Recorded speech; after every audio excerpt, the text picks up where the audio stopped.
In earlier video I installed a GTX 1050 Ti into a HP ProDesk G1 PC. Now I've noticed that these RX570 mining cards can be had for actually way cheaper than GTX 1050 Ti's from Taobao, and this card has only one HDMI port, but that is actually kind of perfect for this kind of application, since we will be installing an HDMI extender cable, which means we will only have one HDMI output from the graphics card anyway. When I opened the card to re-thermal paste it, I noticed that all of the memory modules do not have heatsinks, so I applied some cheap heatsinks from AliExpress. When putting it back together, I intentionally left the bracket out for little better airflow. First thing I did inside the PC was remove the brackets from empty PCIe slots as I did last time, and then I removed the hard drive that was here, because we cannot use 3.5-inch hard drives. We will have to use one 2.5-inch hard drive and a 2.5-inch SSD to allow for more airflow where the original HDD was. We will be installing a fan there as we did last time. This ProDesk initially had an i3, but I upgraded it to i5 from a Dell motherboard. I used an S version of i5 because that is lower TDP version, and the graphics card will be consuming probably quite a lot more power than the GTX 1050 Ti, so I'll try to save some power with the CPU this way. The last ProDesk I upgraded with GTX 1050 Ti had a chipset heatsink, and I noticed this one doesn't have. This one might be probably little bit different chipset, but anyway, since I'm here, I decided to install a chipset heatsink there. This PC was actually missing the original mounting mechanism for CPU fan, so I had to use some rubber bands to keep it in place.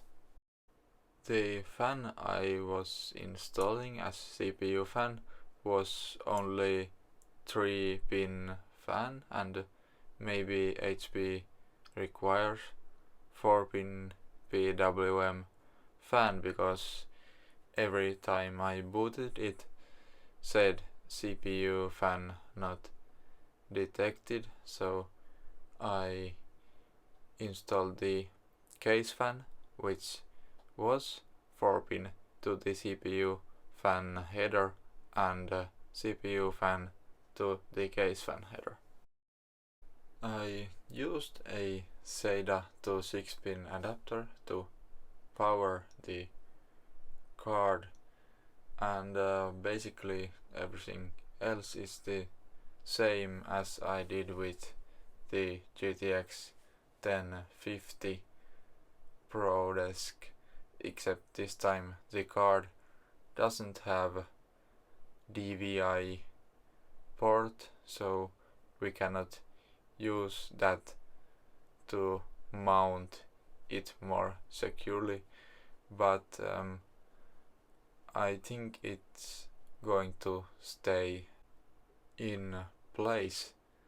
This time I didn't put the HDMI port in the place of the serial port, because on this card the HDMI port was too far away and the HDMI extender I used was quite short.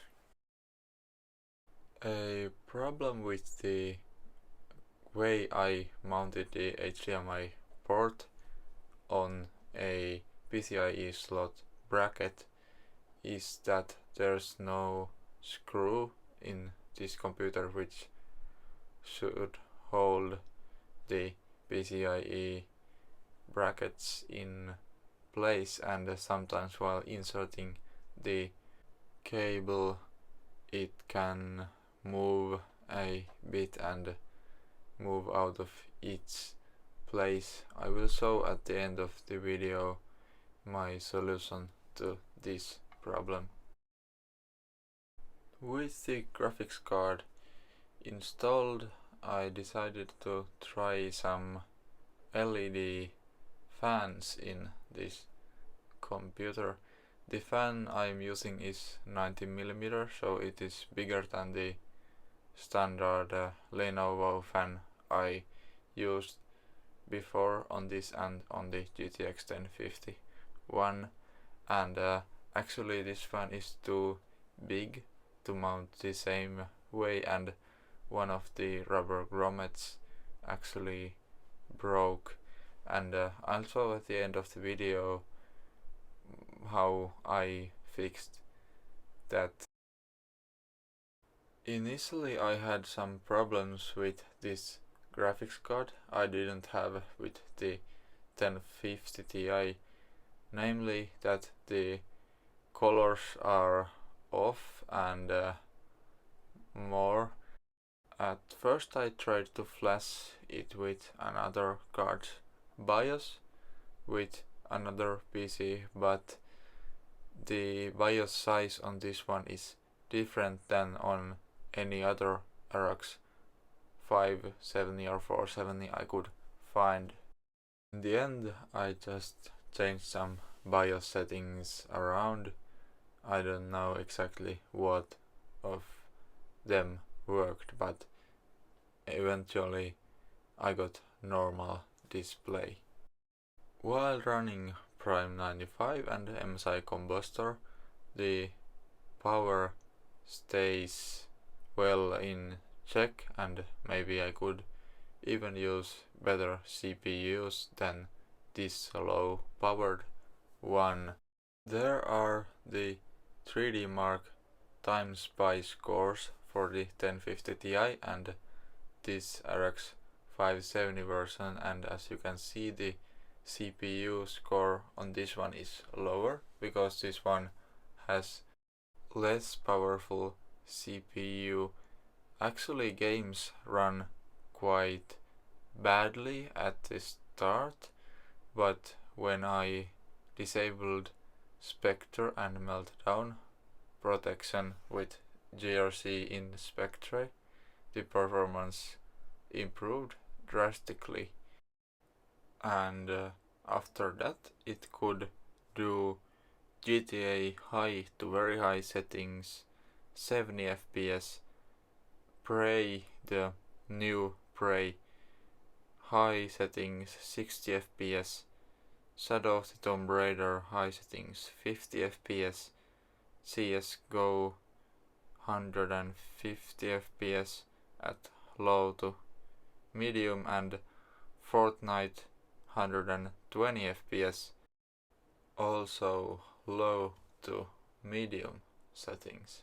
Here I'm showing how I mounted the fan more securely and the PCIe bracket, and the handle can interfere with the GPU and prevent the panel from sitting flush, and you can make this modification I'm showing here, but I don't recommend it if it isn't absolutely necessary. I've seen RX570s installed in these PCs when they are case swapped, but still the PSU has prevented installing any more power hungry cards. I actually found this adapter to use this with a normal standard power supply. I'll maybe do it later in another video.